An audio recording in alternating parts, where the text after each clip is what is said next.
एक बार एक शहर में दो दोस्त रहते थे। वो दोनों दोस्त एक दिन समुद्र किनारे शंख इकट्ठा करने के लिए गए ताकि उन शंखों को बेचकर वो अपने लिए कुछ पूंजी जमा कर पाए। दोनों दोस्त शंख इकट्ठा कर ही रहे थे, तभी पहले वाले दोस्त को एक बड़ा शंख मिल गया और यह देखकर दूसरे वाले दोस्त के मन में आया, अरे यार, इसे तो सबसे बड़ा शंख मिल गया, अब ये मुझसे ज्यादा पैसा कमा लेगा। तो फिर उसने सोचा कि अब मैं भी इससे बड़ा शंख ढूंढूंगा ताकि मैं भी ज्यादा पैसा कमा पाऊँ। अब बड़े शंख की तलाश में उसने खूब ढूंढा, खूब मेहनत की, लेकिन फिर भी उसे बड़ा शंख हासिल नहीं हुआ और उसे बड़े शंख के चक्कर में उसे जितने भी छोटे छोटे शंख मिलते रहे वो उन सारे शंखों को उठाकर फेंकता रहा, क्योंकि उसके दिमाग में तो वो बड़ा शंख था कि मुझे किसी भी हालत में वो बड़ा शंख चाहिए ताकि मैं थोड़ी ज़्यादा पैसा कमा पाऊँ।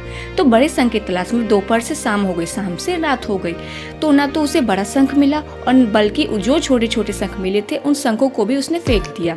तो उसके हाथ में कुछ नहीं आया और जो पहला वाला दोस्त था उसके पास एक बड़ा शंख था और कुछ छोटे शंख थे। तो रात हो गई और वो दोनों दोस्त घर जाने लगे। तो घर जाते वक्त जो पहला दोस्त था उसने अपने शंख बेच दिए। तो उसके पास जो बड़ा शंख था उसे मिले 1000 रुपये और जो छोटे छोटे शंख उसके पास थे उसके मिले 2000 रुपये।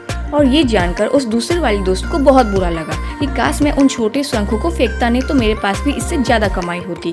उसके दोस्त ने उसे बताया कि छोटे छोटे शंख तूने जो फेंक दिए थे ना, उन्हीं को मैंने अपने पास कलेक्ट कर लिया और उन्हीं की वजह से मुझे 3000 रुपये मिले। और ये जानकर वो दूसरा वाला दोस्त और भी ज़्यादा निराश हो जाता है। इस कहानी को बताने का मेरा मकसद बिल्कुल साफ है कि हम बड़ी बड़ी चीज़ों के चक्कर में कई सारी छोटी छोटी चीज़ें या फिर यह कहें कि कई सारे छोटे छोटे मौके को हाथ से गंवा देते हैं। हम हमारी डे टू डे लाइफ में कई सारी छोटी चीज़ों को इग्नोर करते रहते हैं, लेकिन ये बात आपको जान लेनी चाहिए कि ये छोटी छोटी चीज़ें आगे चलकर बहुत विशाल रूप धारण कर लेती है।